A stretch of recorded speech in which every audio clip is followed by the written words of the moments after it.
جی general صاحب، مجھے ذرا یہ بتائیے کہ کیا آبجیکٹو تھا ایک سمپل،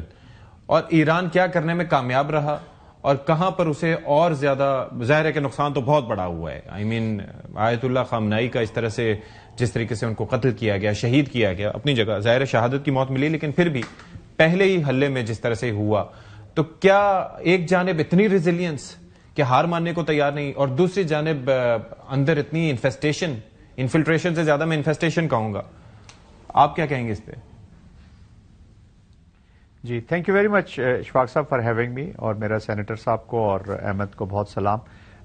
دیکھیں یہ دو تین چیزیں ہیں. ایک تو امریکہ نے جو علی خامنائی کو ٹیک آؤٹ کیا، وہ ان کو of course he was the centre of gravity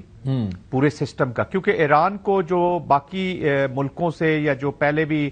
regime change کے بھی کئی آپریشن ہوئے، کہاں ملٹری انیلیشن ہوئی، مختلف اپلیکیشنز ہوتی رہی ہیں ملٹری، پولیٹیکل، اسٹریٹجک لیول پہ،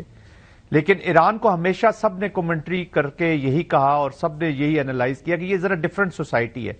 اور دس واز دا ٹائم. تو ان کا یہ جو آئیڈیالوجیکل لیڈر کو ٹیک آؤٹ کرنے کا مطلب ہے ان کا ملٹری سسٹم کولیپس ہو جائے، ان کا پولیٹیکل سسٹم کولیپس ہو جائے، اور موسٹ امپورٹنٹلی دی آئیڈیالوجیکل سسٹم کولیپس ہو جائے. تو یہاں پہ ابھی امتحان شروع ہوتا ہے ایرانین سوسائٹی کا کہ وہ اپنے ملٹری، پولیٹیکل اور آئیڈیالوجیکل تینوں سسٹمز کو کس طرح، کس اسٹریٹجک کنسٹرکٹ کے ساتھ آگے چل کے اس کو ایگزیکیوٹ، نہ صرف سیو کرتے بلکہ ایگزیکیوٹ کر کے اپنا جو سروائیول ہے اور اس اتنے بڑے ایپلیکیشن کے بعد اپنے آپ کو کیسے سنبھالتے ہیں. جو ابھی عفنان صاحب بھی بات کر رہے تھے، بالکل ٹھیک کہہ رہے تھے. دیکھیں ایران کا کانٹیکسٹ میں انہوں نے ایکسٹرنل جو بھی ان کی پالیسی رہی ہے، $30 بلین ہیوج بجٹ، تقریباً $30 بلین کے ارد گرد ہوور کرتا ہے ان کا بجٹ، لیکن اس کے مطابق ایسی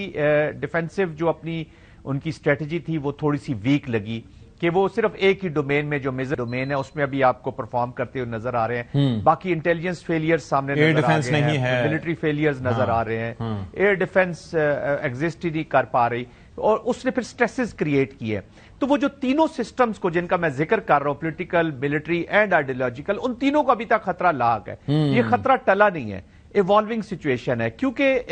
امریکن جو اپلیکیشن ہے نا جی،